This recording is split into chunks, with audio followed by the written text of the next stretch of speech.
got an abundance of mandarin coming off the tree at the moment, so I'm preserving them. Today I'm showing you how I dehydrate the mandarin. It's really easy to do. If you're wanting to dehydrate the zest for eating and adding to different cooking, then you just peel the skin like that. Now, don't peel the pith because that's quite bitter and gives it a nasty flavour. This doesn't take long to dehydrate. I do have a video on dehydrating orange peel, so if you want to see that video, then check that out after this one. If you're wanting to dehydrate the skin for projects like pot puree or something that you're not eating for different crafts, then you can just peel the mandarin and dehydrate it with the pith on. It smells amazing and all those oils get concentrated once it's dehydrated and all that moisture is out. But today I'm showing you how I actually dehydrate the fruit. Once the mandarin's peeled, I just remove some of the white bits that are easy to remove. It's not like pressure canning or canning where you have to remove all of the pith. You just want the main bits off, the main white bits off, so you don't have that those extra bits. You can do it quite quickly.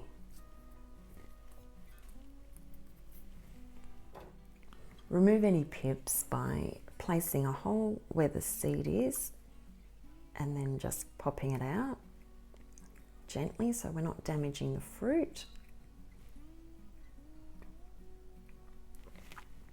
That'll also help to dehydrate because there's a hole in the piece of fruit.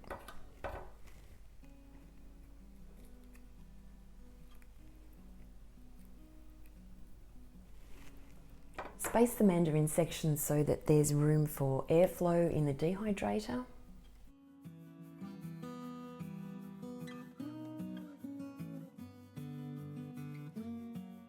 Choose good quality mandarins that are good for eating and that taste good. If you're dehydrating old fruit that doesn't taste good, it won't come up very well at all. It won't get better.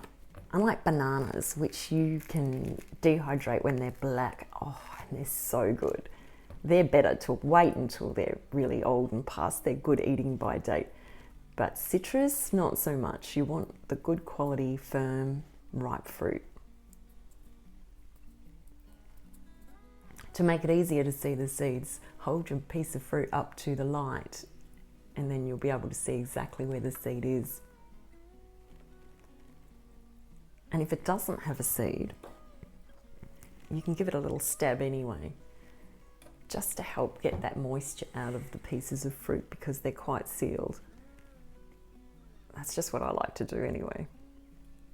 But I have them facing up, the hole goes upwards, so it's not dripping into the bottom of the dehydrator. Dehydrated mandarin pieces are really good for adding in stewed fruit on your cereal. If you eat cereal, whatever it is, whether you're having porridge or even on pancakes and crepes, it can be a good addition too. In cooking, in cakes, when you're baking, you can use them for all sorts of things.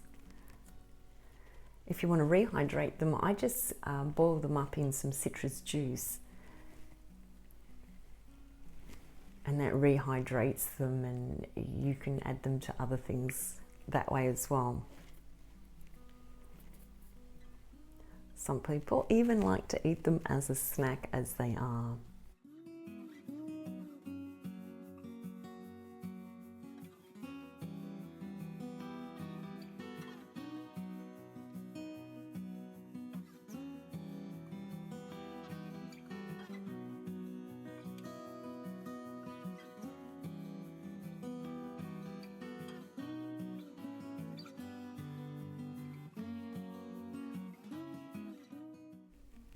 Set the dehydrated temperature to around 135 degrees Fahrenheit or 57 degrees Celsius. The amount of time it takes to dehydrate the mandarin pieces really depends on the type of dehydrator that you've got. It can take between 9 hours to 13 hours or even longer, depending on your dehydrator. I have 2 dehydrators and the time varies quite a lot actually between the two dehydrators. And usually both of them are on the high end of the times given in all the different books. I rearrange my trays a couple of times throughout the drying process just because the bottom trays dry quicker than the top trays. So I try to move them around a little bit so that they all finish at the same time.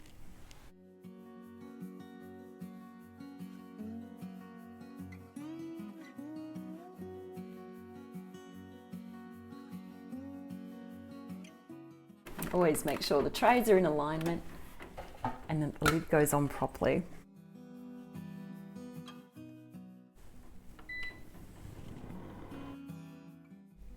When your mandarin pieces feel like they're done, turn the dehydrator off and let the pieces cool down to test them.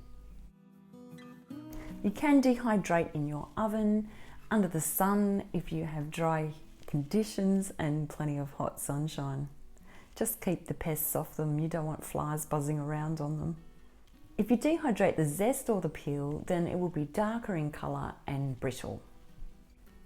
You can see the slices have flattened down considerably. They're flexible, leathery, and no longer sticky. When they're ready, go through them to make sure they're all dry and place them in an airtight container. That one needs doing, it's still got a bit of moisture in it.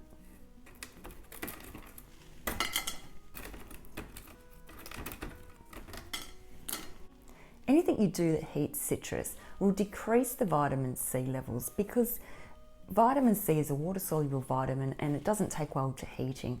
So you might wonder, why would you bother to dehydrate or can the mandarins? I have been asked this question before, and the reason is because for me, I have a huge tree that's doing really well. I have an abundance of fruit. All through the winter, we're eating fresh mandarins, so we're getting plenty of vitamin C. In the other seasons, we have vitamin C with other fruits and vegetables that we're eating throughout the spring, summer, and autumn. But to preserve the abundance of fruit, I dehydrate or can the fruit. Preserving the excess mandarins is better than them going to waste, and that means I've got them for the other seasons in the year. And they do still have fibre and vitamin A in them, so they're not losing all their nutritional value. And they're tasty and delicious. So that's why I preserve mandarin. If you'd like to see how to dehydrate other fruits and vegetables, then check out this playlist. And if you'd like to see how to can mandarins, then check out this video. Thanks for watching. I'll see you in the next one.